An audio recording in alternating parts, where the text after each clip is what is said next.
तिवसा तालुक्यातील आगामी जिल्हा परिषद आणि पंचायत समिती निवडणुकीत राजकीय समीकरणे जलद गतीने बदलू लागली असून सत्ताधारी काँग्रेस आणि विरोधी भाजप या दोन्ही पक्षांना शह देण्यासाठी तिसरी आघाडी एकत्र येण्याची प्रक्रिया वेगाने सुरू झाली आहे। या संदर्भातील सर्वपक्षीय बैठक 23 नोव्हेंबर रोजी सकाळी 12 वाजता स्थानिक विश्रामगृहात आयोजित करण्यात आली आहे, अशी माहिती निमंत्रक आयोजक राष्ट्रवादी काँग्रेसचे भाईभूषण यावले यांनी दिली। जिल्हा परिषद आणि पंचायत समितीच्या निवडणुकीचा बिगुल कोणत्याही क्षणी वाजू शकतो। तालुक्यातील सर्वच राजकीय पक्षांनी निवडणुकीची पूर्वतयारी सुरू केली आहे।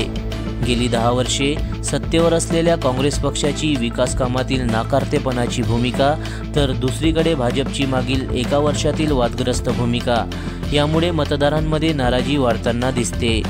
या परिस्थितीला पर्याय म्हणून तिसरी आघाडी तिवसा तालुक्यात वेगाने आकार घेत असून तालुक्याच्या राजकारणाला नवे वळण देण्याचे संकेत स्पष्टपणे दिसत आहे।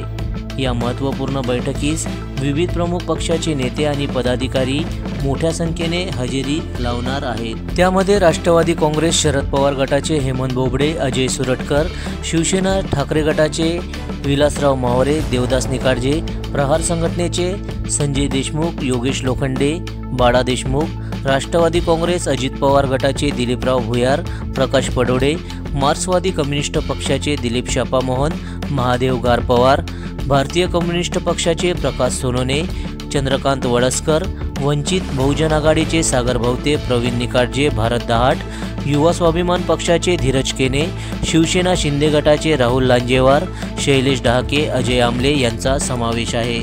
या सर्व पक्षांनी आपापली भूमिका स्पष्ट करण्यासाठी आणि तालुक्यातील मतदारांना ठोस पर्याय देण्यासाठी तिसऱ्या आघाडीच्या माध्यमातून एकत्र येण्याची तयारी दाखवली आहे।